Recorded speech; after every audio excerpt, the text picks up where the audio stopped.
Bom, vamos lá. Preste bastante atenção no que eu vou te ensinar. Como toda pregação que eu gosto de começar, eu gosto de fazer um panorama para daí ensinar. Esse panorama introdutório, ele é muito importante para você entender a confecção da doutrina. Se eu entro direto ao ponto, tem gente que nem sabe do que se trata. Apesar que quando uma pessoa se converte, ela se converte da forma mais simples e pura que o Evangelho tem. Quem se converte, ele se converte crendo que perde a salvação. Ele lê a Bíblia e acredita que está lá escrito. Ele se converte crendo que Jesus vai retornar antes da tribulação e ele será arrebatado. Ele se converte crendo no batismo com o Espírito Santo e nos dons espirituais. Aí depois vem um teólogo e estraga tudo. Essa que é a verdade, porque a conversão pura e simples, o cara lê na Bíblia do jeito que está ali, literal, então ele pega e entende aquilo. Não precisa ninguém ensinar. A conversão ela é pura. Não precisa nenhum teólogo te ensinar nada de escatologia, nada. Ele leu, ele entende. Aí ele vai ouvir alguns pregadores e teólogos, aí eles começam a esmirilar, dar uma esmirilada. Eu sei que essa linguagem é do Nordeste, mas dá para entender aqui também.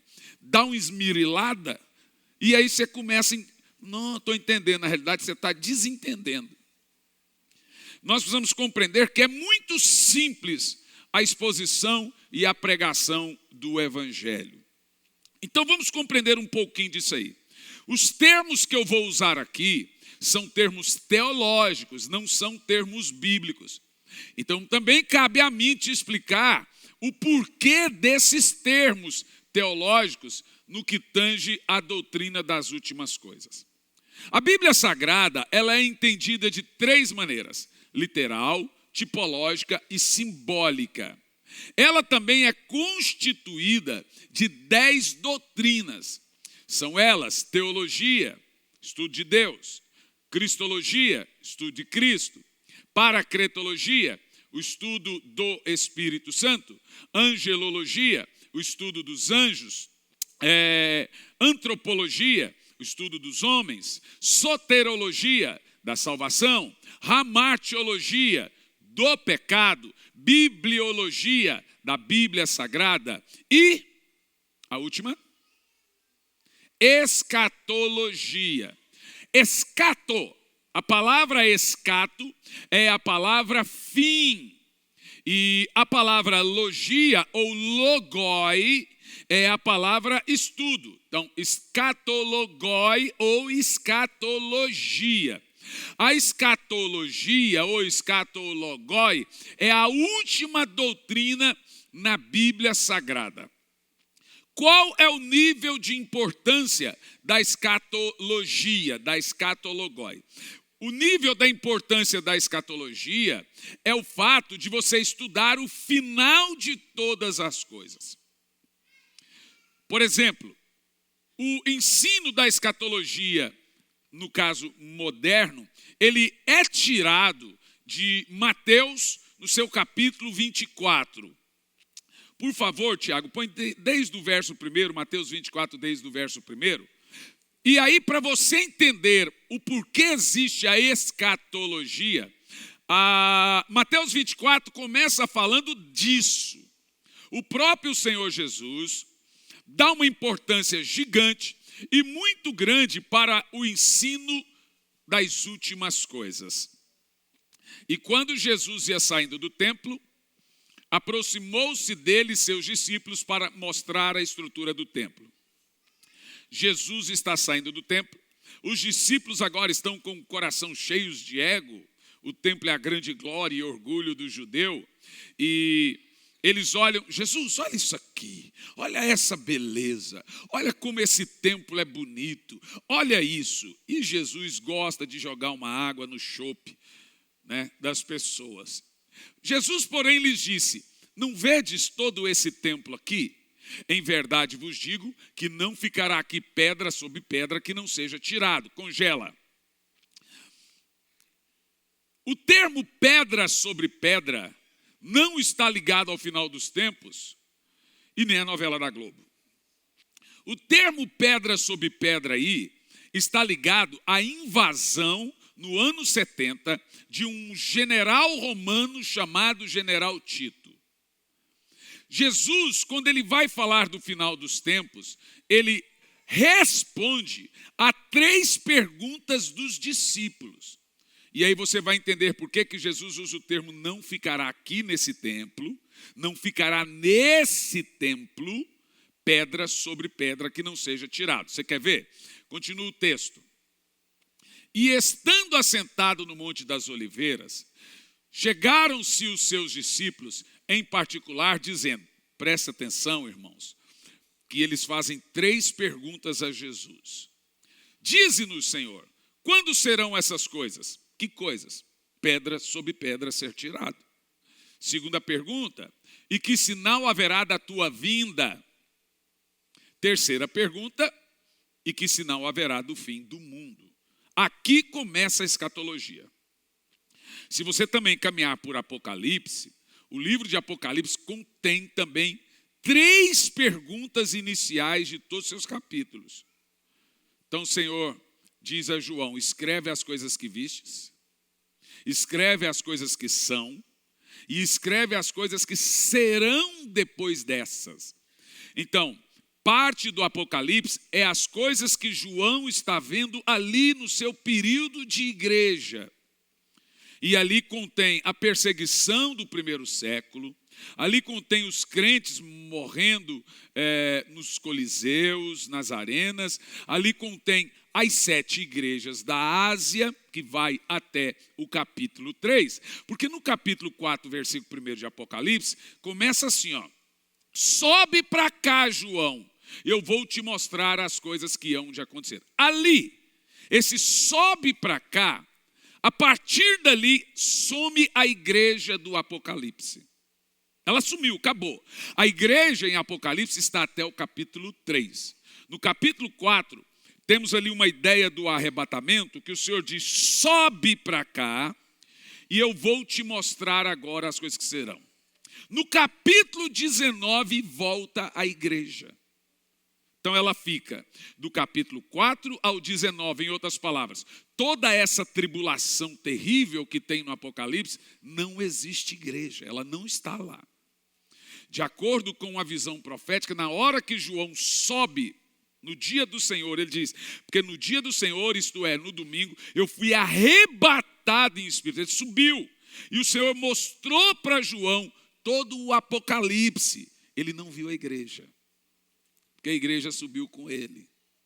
A igreja subiu ali no capítulo 4. E nesse texto aqui, exatamente isso que você deve entender. O capítulo 24 de Mateus, ele tem uma única missão, responder a você 3 perguntas. Os discípulos, quando Jesus disse que iria destruir o templo, ficaram calados. E esperaram Jesus ficar a sós, quando Jesus estava sozinho. Então, agora Jesus está sozinho, eles fazem 3 perguntas a Jesus. Quando é que o templo será destruído? Primeira pergunta. Quando o Senhor vai retornar à terra, quando o Senhor subir, os sinais da sua segunda vinda? E quais são os sinais do final, o fim do mundo? Primeiro ponto interessante na interpretação do livro do Apocalipse. Então, você já sabe que a nossa escatologia, ela vem do capítulo 24 de Mateus e ela vem do livro do Apocalipse e do livro de Daniel. Daniel era o livro apocalíptico deles, porque não tinha Apocalipse. Então, o próprio Senhor Jesus cita o profeta Daniel como sendo o mestre da escatologia em sua época. Põe para mim o verso 15 de Mateus 24, para você ver.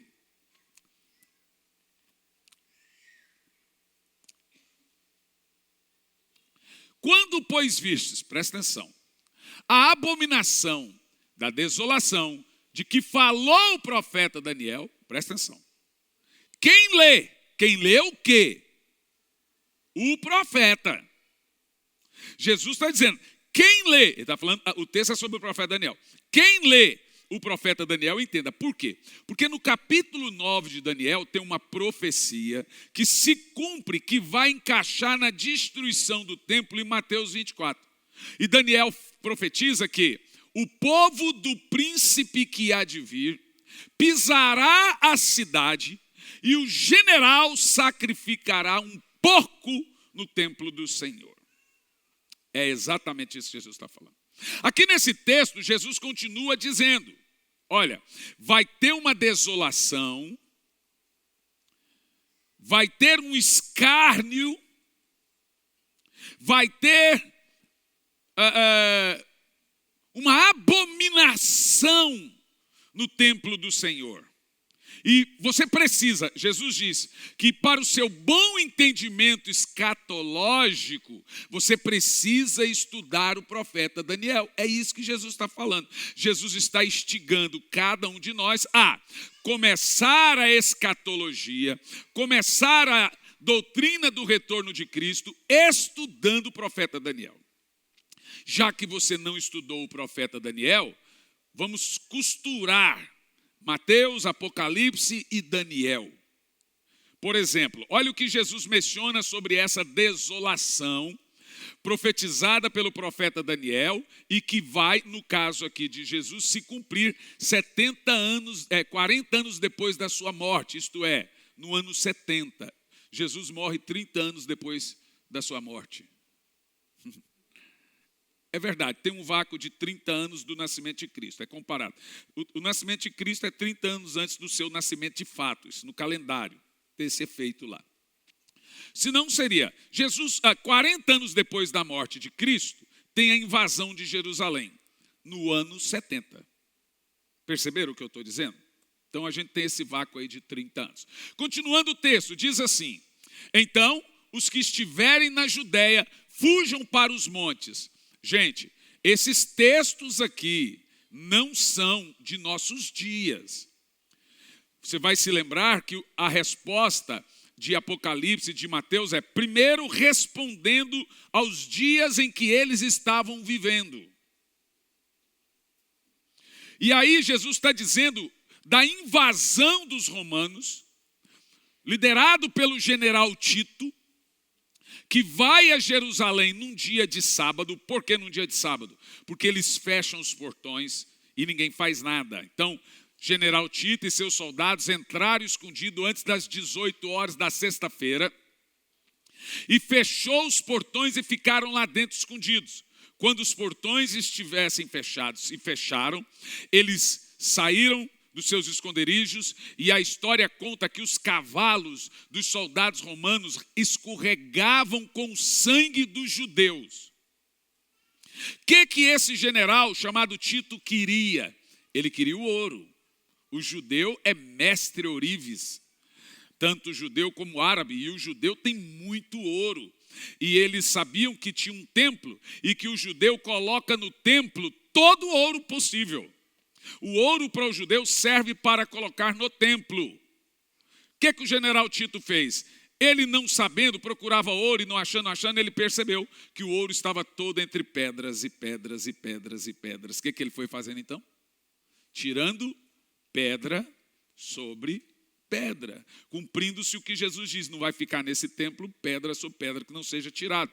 E ele foi tirando as pedras, sobrou só o que hoje é chamado de Muro das Lamentações, é o pedacinho do templo que o general Tito deixou. Ali tivemos o que é chamado de diáspora. É quando o general Tito mata boa parte da nação, e o termo bíblico também, pode continuar, fala das mulheres grávidas. E quem estiver no telhado não desça tirar coisa alguma. Jesus está falando exatamente disso. Não volta para Jerusalém. Vai ter morte, vai ter sangue, e continua. E quem estiver no campo não volte a buscar suas vestes. Foi o que aconteceu. Ai das grávidas e das que amamentam. A gente normalmente pegava esse texto para jogar na grande tribulação. Mas ali o general Tito pegou uma faca, uma espada, e foi arrancando as crianças do útero das mulheres e jogando no fogo, e jogando as mulheres para lá e jogando as crianças no fogo. Isso foi chamado de a diáspora, e foi terrível, foi terrível. E Jesus disse, não volta na cidade. Isso é tão verdade, gente, que João, O discípulo do Apocalipse, ele estava em Éfeso. E a mãe de Jesus também estava em Éfeso, porque João passou a cuidar de Maria. E toda a festa do Pentecostes, os judeus, tudo volta para Jerusalém para comemorar. Neste caso, João interpretou a profecia e não foi para Jerusalém. Senão teria morrido junto com Maria. Ele não foi. O povo entendeu. Quem não entendeu foi os que estavam em Jerusalém. Os que entenderam, saíram de Jerusalém. O que nós tivemos ali em Jerusalém? Uma carnificina. O general Tito, cumprindo a profecia do profeta Daniel. Antes dele tirar pedra sobre pedra, ele pegou um porco, colocou no altar do Senhor no templo e queimou o porco, sacrificou o porco. É o que a Bíblia chama de a terrível desolação da abominação. Depois o general Tito virou imperador Tito. Até então, quando nós pegamos esse pequeno, vago entendimento, vamos entender uma coisa muito simples aqui nesse entendimento. O profeta Daniel, ele fala do Apocalipse, ou das coisas do final dos tempos, e ele aponta para aquilo que nós chamamos de tribulação. Quantos anos é a grande tribulação, gente? Quantos anos? Bom, vocês não sabem? Então fale com a boca, vai lá. 7 anos? Olha, o pior que não. Na realidade, a verdadeira grande tribulação é de 490 anos. É 70 semanas vezes 7, que dá um total de 490 anos. Então vamos lá entender, viu? Esse é o ponto mais importante. Quando o Senhor deu a escatologia para Daniel, Daniel começa assim, 70 semanas estão determinadas sobre ti, ó Israel. Com qual propósito? Selar a profecia, extirpar a iniquidade, trazer justiça eterna. Ou seja, presta atenção. Se você não lê Daniel, você vai ficar nessa briguinha que fazem por aí.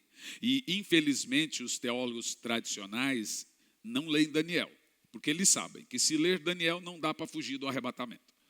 Então, o que eles falam que Daniel é? Poético. Mas não tem como Daniel ser poético. É o livro mais histórico, que tem mais precisão histórica do mundo. Aí vem o reino da Grécia. Você vai lembrar que no finalzinho da destruição, vamos colocar em ordem, Babilônia perde para Persa, Persa perde para a Grécia.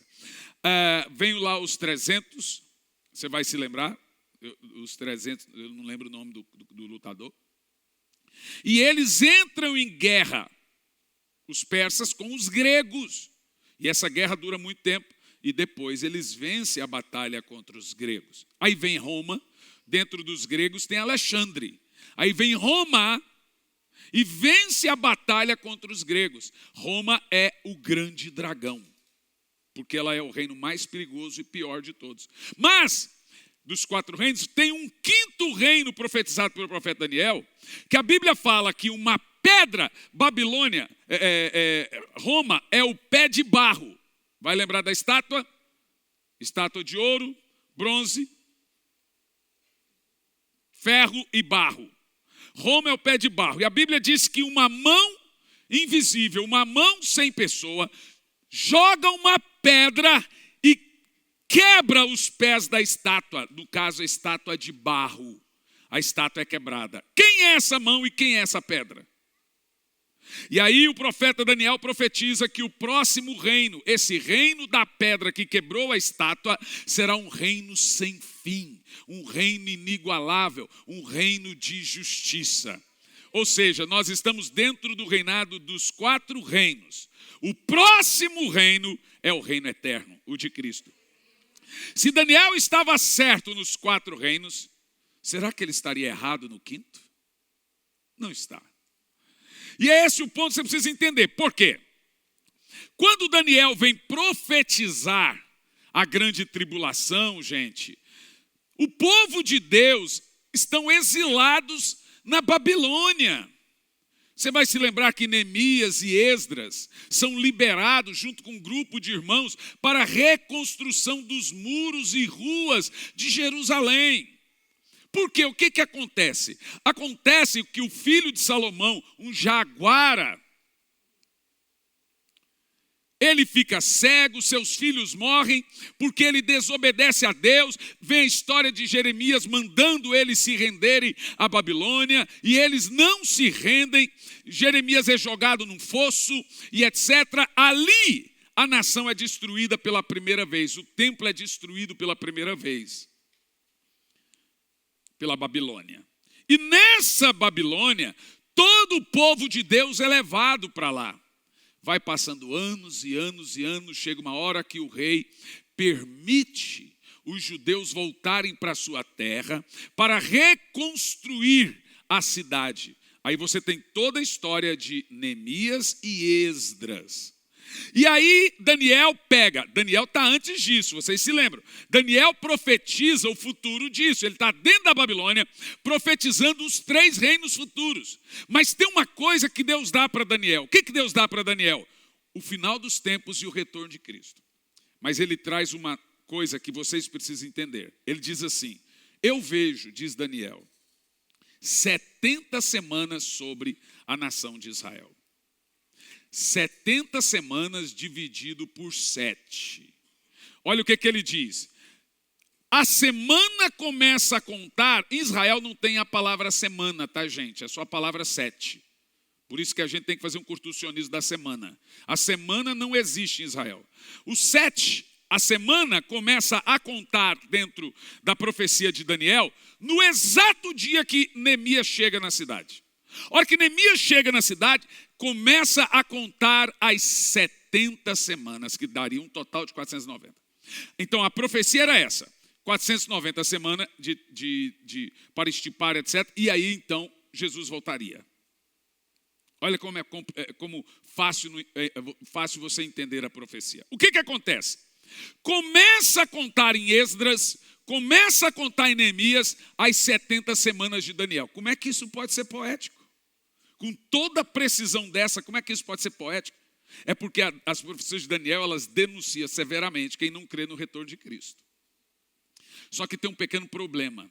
Daniel profetiza que a semana vem contando 7 anos, 7 anos, 7 anos, 7 anos, 7 anos. Cada semana é 7 anos para dar 490 sets de 7 anos. 70 sets de 7 anos, 490 anos. O problema é que quando você vai chegar até Jesus, a semana ela vai parando e vai contando, vai parando e vai contando. Quando chega até Jesus, o profeta Daniel profetiza que na semana de número 69, o Messias morre. Gente, está isso lá no livro de Daniel. Ou seja, na profecia de Daniel, Jesus morre dentro das 70 semanas. Vamos entender uma coisa aqui? Vamos entender? Essa profecia de Mateus 24 está dentro das 70 semanas. Claro para os irmãos? Então, quando Jesus fala da grande tribulação, os olhos dele é as 70 semanas. Por quê? Tanto que é verdade que Jesus fala da profecia de Daniel. Então, Jesus, quando vai falar da grande tribulação, quando ele começa falando da grande tribulação, ele manda você olhar para Daniel para as 70 semanas. Então ele cita as pedras sobre pedras, ele cita o general Tito, ele cita o porco sacrificado, tudo isso profetizado em Daniel. Agora, vamos lá. As 70 semanas. 70 semanas vezes 7. Foi enviado para quem? Para quem? Fala lá alto, gente. Para Israel. 70 semanas estão destinadas à nação de Israel. Por causa de seus pecados e idolatrias, são 70 semanas destinadas para purificar eles do pecado. Porque o que purifica alguém do pecado é o fogo. Então, a grande tribulação, as semanas de Daniel foram destinadas para Israel. A igreja nem existia. Não tem texto dizendo 70 semanas estão destinadas para Israel e igreja. É muito importante você saber que Israel na profecia é Israel, que igreja na profecia é igreja e mundo na profecia é mundo. Ou seja, a Bíblia conversa com três povos: Israel, mundo e igreja. Igreja não é judeu e igreja não é mundo. Igreja é a noiva do Cordeiro e o judeu vai se tornar igreja. Como fala em Zacarias 14, verso 12. Um só será seu nome e um só será seu Deus. Um povo só. O véu que nos separa, já não separa mais. É isso que está no texto. Porém, o detalhe mais importante de tudo que você está ouvindo é que se a profecia de desolação, se a profecia de destruição foi dado a Israel, Israel deixa de existir 40 anos depois de Cristo, no ano 70. Sem Israel não tem profecia. Aí você pergunta, mas a profecia das 70 semanas parou de contar por quê? A Bíblia inteira, no Novo Testamento, chama o que nós chamamos de a grande tribulação, 7 anos, a Bíblia chama de a última semana de Daniel. São 70 semanas. Na semana de número 69, Jesus morre. Israel deixa de existir na semana de número 69. Sem Israel não tem cumprimento de profecia. Se a profecia é para eles, Israel some do mapa. Não tem mais nação de Israel. Se não tem mais nação de Israel, não tem mais profecia. Olha que coisa poderosa. No ano 70, a profecia para de contar. Na semana de número 69. Para Jesus voltar, só resta uma semaninha de 7 anos a ser contada. De 70.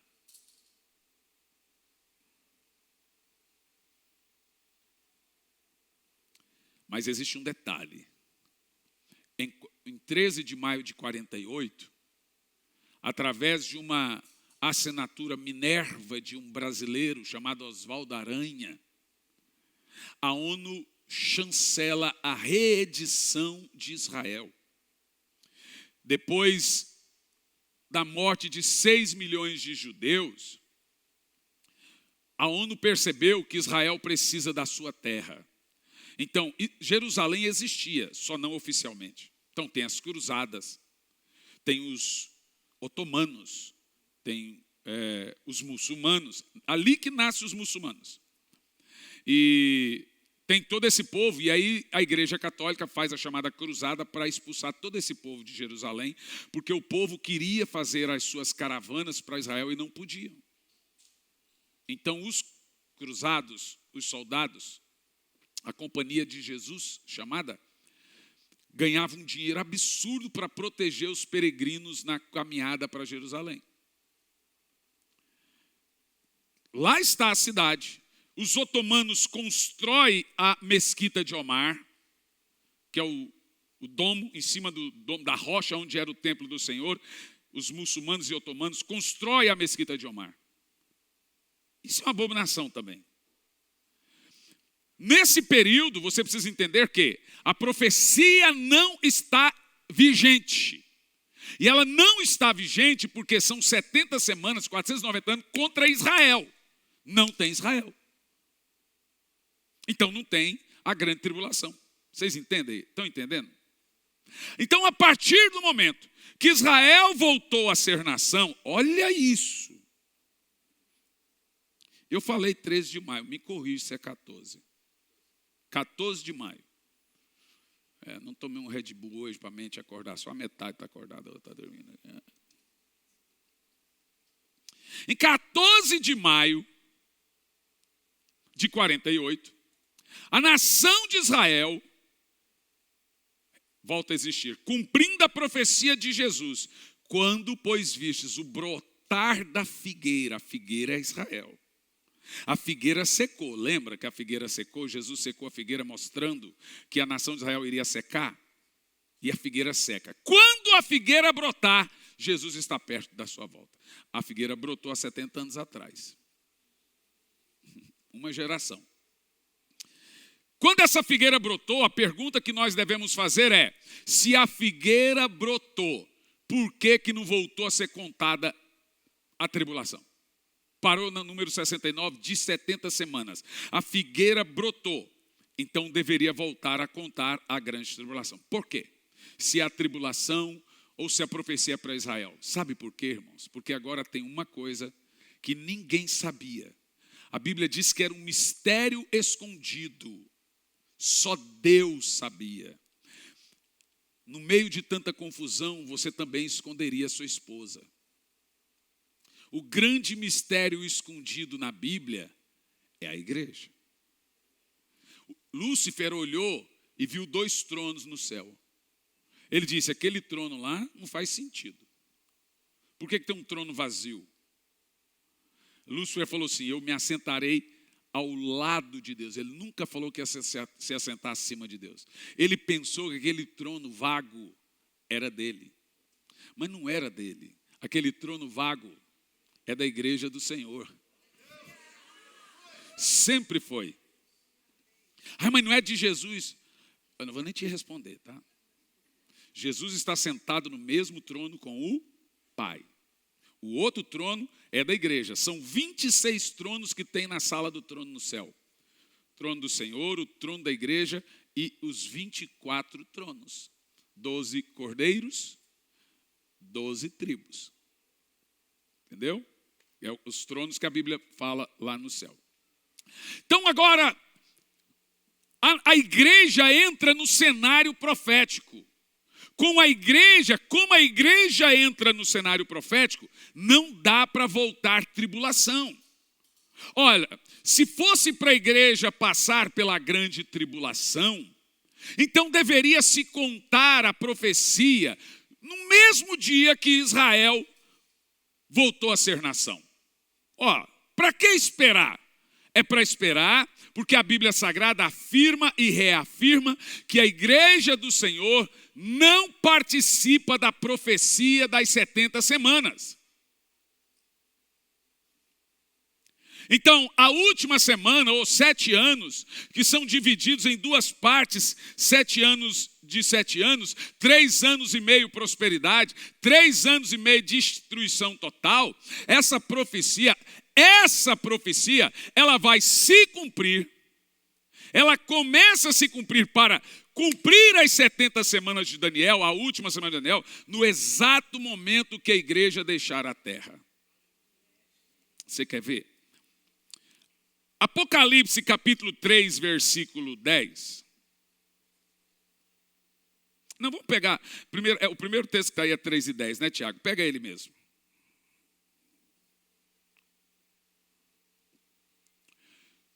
Como guardaste a palavra da minha paciência, também eu te guardarei da hora da tentação que há de vir sobre todo mundo para colocar à prova os que habitam na terra. Dizem por aí que nós não temos base bíblica para dizer que o Senhor vai nos livrar da hora da provação.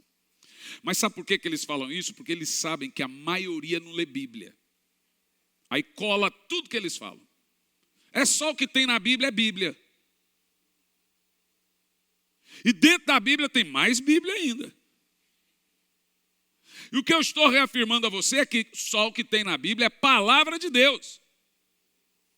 E a Bíblia é muito clara quando ela diz exatamente que o Senhor vai nos livrar do dia da provação, da tentação. Em algumas versões bíblicas está a palavra... Qual? Pode falar? Eu ouvi alguma coisa? Eu pensei que estou ouvindo vozes. Provação, tentação, tribulação. Em 1 de Paulo aos Tessalonicenses, capítulo 4, no versículo 16, nós temos a raiz da palavra arrebatamento, que significa harpazo, que quer dizer arrancar, sequestrar, a palavra. O mesmo Senhor descerá do céu com um alarido e com voz de arcanjo. Irmão, a palavra mais poderosa de avivamento que existe é essa. Eu estou na terra adorando hoje. Eu estou na terra adorando amanhã. Eu já estou adorando há 20 anos. Eu já vou na igreja há 15, há 20, há 10, há não sei quantos. Eu estou na terra há tanto tempo. Tem horas que eu não tenho nem força para ir no culto, mas eu vou. Tem horas que eu estou desanimado. Tem hora que eu estou ferido. Tem hora que alguém fala de mim. Tem hora que eu falo de alguém, mas chegará um dia que todos nós ouviremos o som da trombeta. O Senhor vai dizer: vem, entra agora, você que acreditou e não desviou e não desanimou.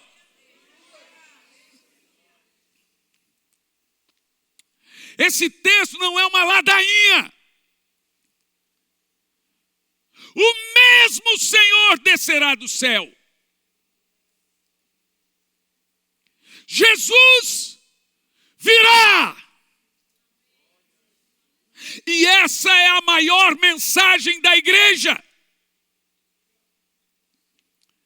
Preparai-vos, santificai-vos. Você sabe que hora Jesus vai voltar?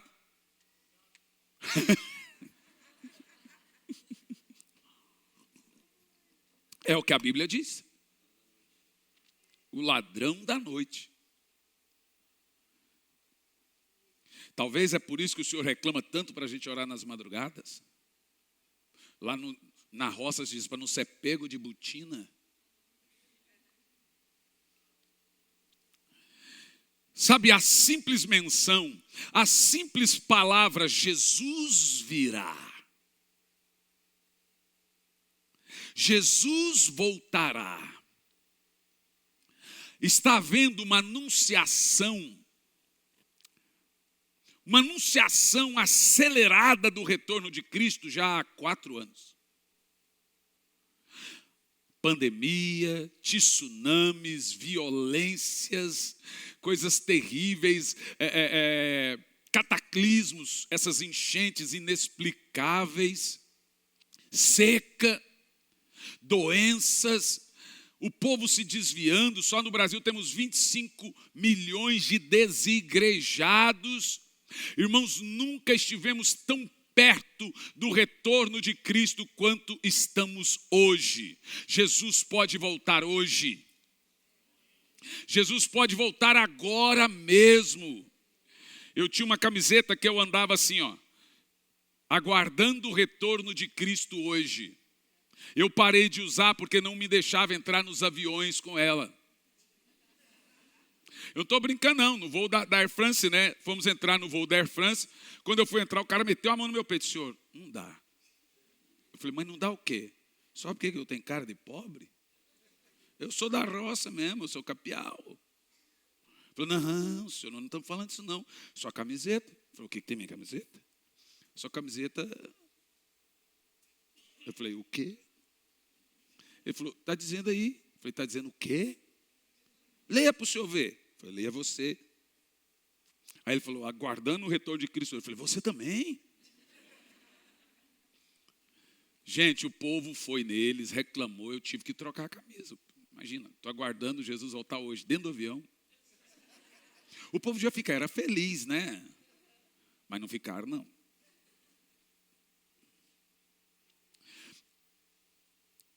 Eu, sinceramente, fico muito triste, porque hoje, se nós que amamos o retorno de Cristo, eu tenho livros sobre isso, eu dou aula sobre isso, prego sobre isso, a gente tem pregado pouco, imagina as igrejas.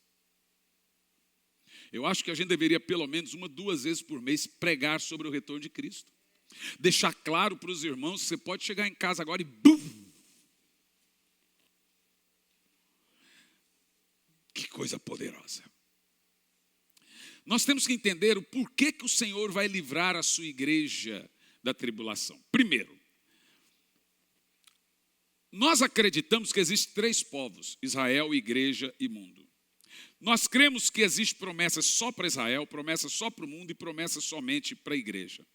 Mas nós cremos que a que mais encontra base bíblica é entender que a promessa que Deus tem para a igreja é de que a igreja não será escape de ter correções.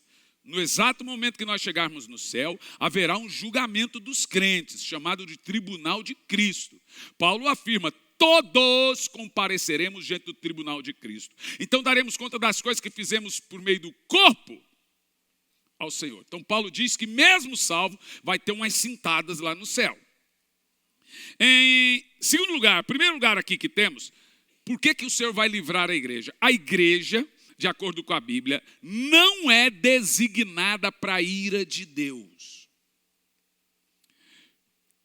1 Tessalonicenses 1, do 9 ao 10. Pois mesmo no tocante a nós, proclamamos que repercussão teve o nosso ingresso no vosso meio, e como deixando os ídolos, vos convertestes a Deus para servirdes ao Deus vivo e verdadeiro, e para aguardardes do céu o seu Filho, a quem ele ressuscitou dentre os mortos, Jesus, que nos livra da ira vindoura. Aí os camaradas falam aqui que tribulação e essa ira não é a mesma coisa. Será que não? A preposição da palavra "da" aqui, quando a Bíblia diz o Senhor te livra da ira, o Senhor te livra da tentação, o Senhor te livra da tribulação, a palavra que nós temos aqui da palavra ira vindoura, a palavra grega apo, que significa partir de um lugar para o outro. Então é nítido que o Senhor vai nos tirar de um lugar e levar para outro lugar. 1 Tessalonicenses 5, do 1 ao 9, Paulo diz assim: irmãos, relativamente aos tempos, às épocas, não há necessidade que eu vos escreva, pois vós mesmos estáis inteirados com precisão. Olha que interessante, Paulo está conversando com a gente pensando que todo mundo sabe. Pois deveria, né? Ele diz, vós mesmos estáis inteirados. Talvez ele nunca veio no Brasil para saber que o povo não lê Bíblia. Porque ele está conversando com a gente, assim, falando, não, eu não vou falar isso não, vocês estão inteirados. Ai, que dó. Vós estão inteirados, e ele diz mais ainda, com precisão, fala nada, com precisão que o dia do Senhor vem como um ladrão da noite. Quando andarem dizendo paz e segurança, eis que lhes sobrevirá repentina destruição, como vem de dores de parto que está prestes a dar à luz, e de nenhum modo escaparão. Olha lá, eles pegam esse texto e diz o seguinte, que Paulo está dizendo que nós não vamos escapar. Não é da gente que está falando não, é para o mundo. Muitos querem dizer que nenhum modo escaparão, mas olha o verso 4, mas vós, irmãos, quem não vai escapar? Vamos ver. Ele diz, não vai escapar da ira, vocês. E a igreja? É agora. Mas vós, irmãos, não estejais em trevas, para que esse dia, como ladrão, vos apanhe de surpresa. Porque vós sois filhos da luz e filhos do dia. Nós não somos da noite nem das trevas. Assim, pois, não durmamos como os demais. Pelo contrário, vigiemos e sejamos sóbrios. Ora, os que dormem, dormem de noite. Os que se embriagam, embriagam de noite. Nós, porém, somos os que são sóbrios, revestidos da couraça da fé e do amor, e tomando como capacete a esperança da salvação, para que Deus, por quê? Porque Deus não nos destinou para a ira, mas para alcançarmos a salvação mediante Jesus Cristo. Você não foi destinado a estar num julgamento da ira de Deus. Em Apocalipse 3:10, porque guardastes a palavra da minha perseverança. Isso aqui é para os irmãos que não estão desigrejados, tá? Eu quero dizer que a coisa vai piorar. Você vai se decepcionar muito mais. Então, você tem que tomar a decisão. O que você vai fazer com as suas decepções? E diz, porque guardaste a palavra da minha perseverança, também eu te guardarei da tribulação que recairá sobre o mundo. Agora observa algo muito importante. O Senhor não está dizendo que irá nos livrar na tribulação. Ele está dizendo que Ele vai nos livrar da tribulação, não é na. Porque eles pegam coisas de Daniel, como por exemplo, Deus não livrou Daniel da fornalha. Deus livrou Daniel na fornalha. E eles querem usar isso como exemplo. Mas o texto aqui diz que o Senhor nos livrará da ira, não na ira. Ele vai tirar você do meio da ira.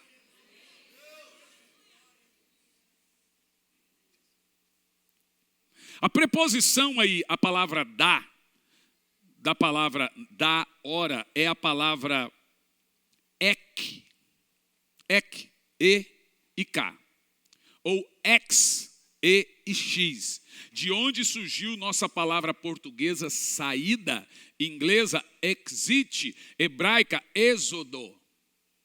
Por isso está ali o E e o X, ou ek. Deus vai te tirar da ek. Por quê? A promessa bíblica do retorno de Cristo é que o Senhor vai fazer mais uma vez um êxodo do Egito. Eu gosto de chamar o retorno de Cristo, inclusive, de o segundo êxodo. Porque na tipologia bíblica, o Egito tipifica mundo, o céu tipifica Canaã e o deserto tipifica onde a igreja está. Na profecia bíblica, o faraó tipifica Satanás. O Senhor nos tira do Egito, das garras do diabo. Estamos trilhando o caminho pelo deserto, rumo a Canaã. Então, a maneira bíblica do Senhor nos prometer que nós vamos chegar ao céu é usando exemplos como o povo saindo do Egito, e as pragas são exemplos da grande tribulação que vai recair pragas também. E a igreja, a nação de Israel, não estava dentro do Egito nas pragas. Onde eles estavam? Em Gozém. Era uma cidade de quase 80 quilômetros do Egito, aonde moravam os escravos. Nenhuma praga chegou nos escravos. Inclusive, quando o dia ficou noite por vários dias, em Gozém não. Lá não choveu pedra, lá não choveu fogo, lá as águas não ficaram em sangue, lá primogênito não morreu. Eu estou afirmando a você o seguinte: há um consenso poderoso que pode a qualquer hora, irmãos, eu vou afirmar e eu garanto a você uma coisa poderosa. Nós estamos há alguns anos, poucos anos, do arrebatamento da igreja. Por isso que Maria Éter, sentada junto com William Seymour em 1909, ela foi considerada a maior profetisa, servo de Deus de todos os tempos. Tudo, o respeito que ela tinha era grande. Ela falou: irmão Seymour, o Espírito Santo está me dizendo que daqui 100 anos nós vamos ter outro avivamento maior que esse. Só que esse outro avivamento que virá, ele vai durar até o retorno de Cristo. Olha para mim.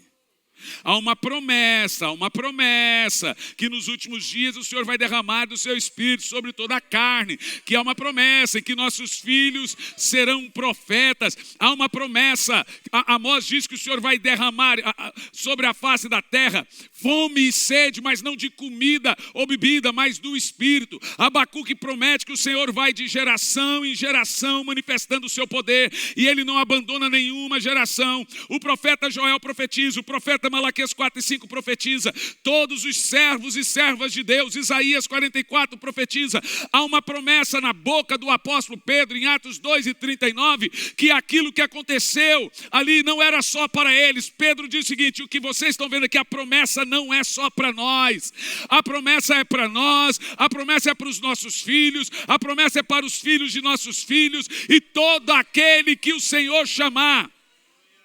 Inclusive, o que vai levar você até as nuvens é o poder do Espírito Santo que estará sobre você. É o Espírito Santo que vai arrebatar a igreja e entregá-la a Jesus Cristo. Tem alguém aqui que crê nisso? Aleluia!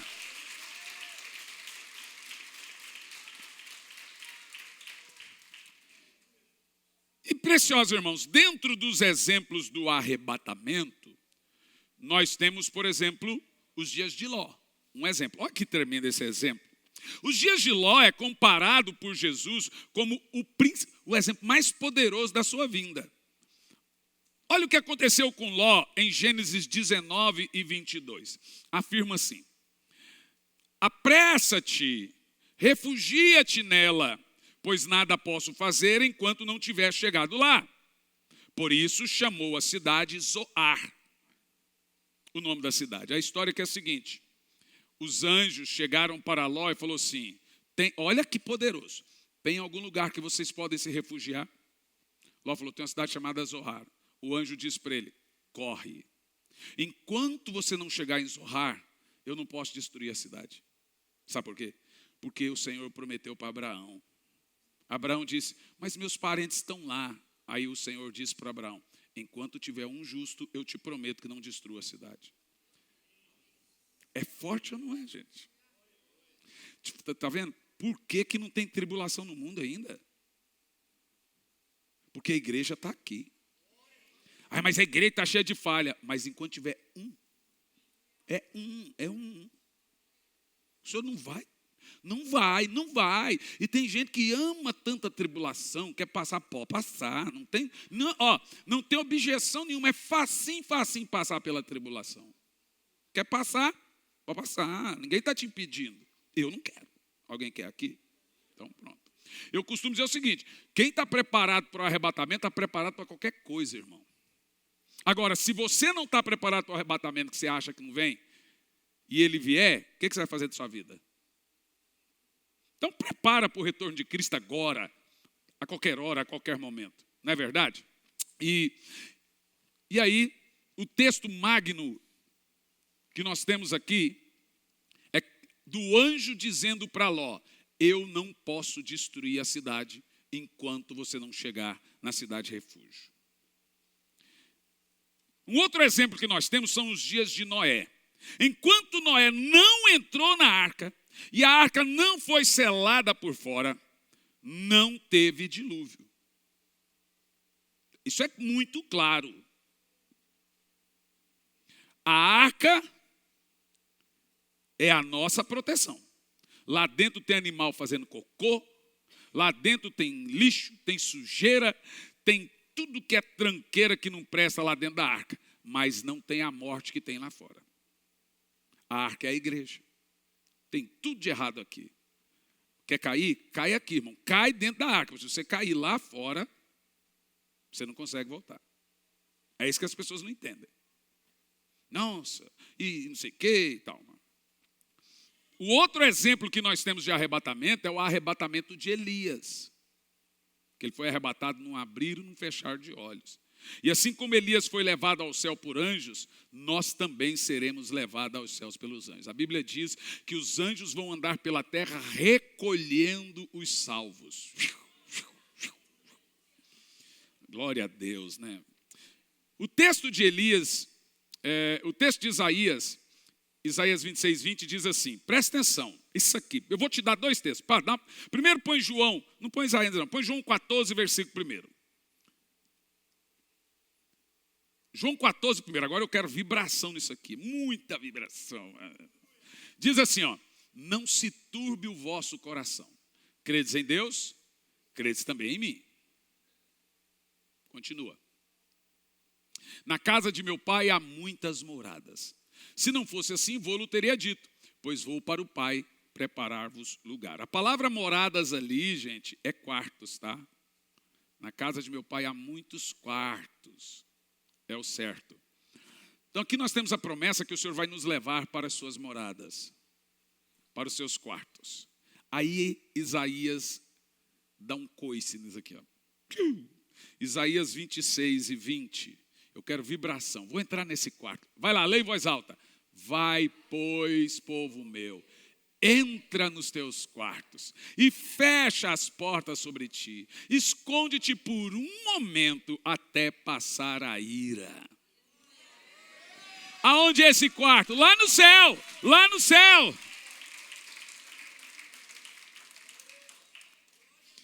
Gente, para mim é muito poderoso, não é verdade? Eu vou parar por aqui, depois eu continuo.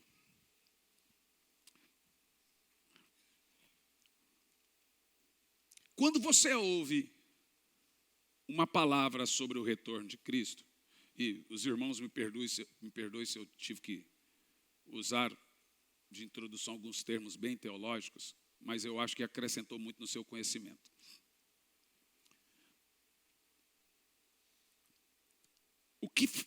Qual é a reação que tem o seu coração? Como é que você vai voltar para casa hoje? Pensando o quê? Como é bom servir a Jesus. Como é bom adorar o Rei.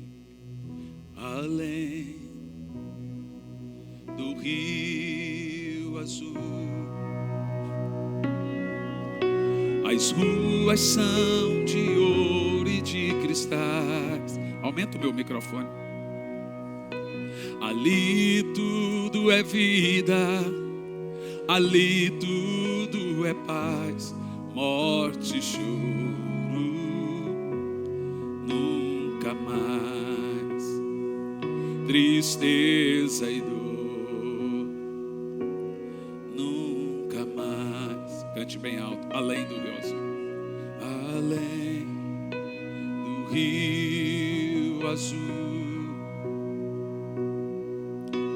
As ruas são de ouro e de cristais. Ali tudo é vida, ali tudo é paz, morte e choro. Mais alto. Tristeza e dor, tristeza e dor, nunca mais. Verei o grande rio da vida, claro como um cristal. Verei a face do meu mestre querido. Não haverá mais noite ali. Não haverá nenhum clamor. Verei os olhos de Jesus e tocarei seu. Não haverá. Te amamos, Jesus. Te amamos, Jesus. Nenhum clamor. Verei os olhos de Jesus e tocarei seu corpo, enfim. As nações andarão em sua luz e as portas jamais se fecharão. E a cidade é de ouro puro, de jaspe é seu muro. Pode ser hoje, além do rio azul, morte, choro, tristeza e dor, nunca mais, aleluia, nunca mais, oh glória, morte e choro, morte, choro, tristeza e dor, tristeza e dor. nunca mais, nunca Cante, mais, adore. e morte e choro, tristeza e dor, nunca mais, nunca mais, morte e choro, morte e choro, Oh, glória a Deus. tristeza e dor, Nunca mais. nunca mais, nunca Levanta sua mais, mão. não haverá mais noite ali, não haverá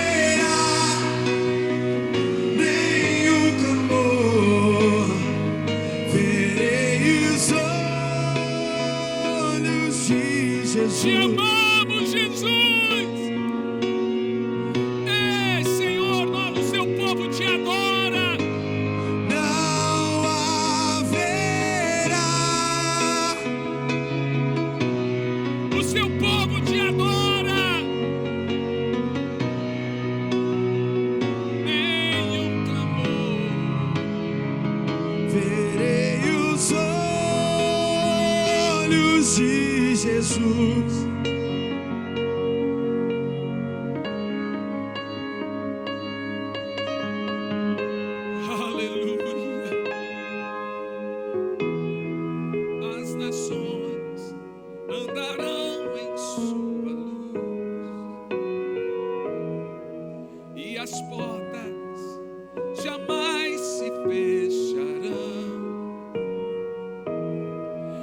Cidade é de ouro puro, de jaspe a seu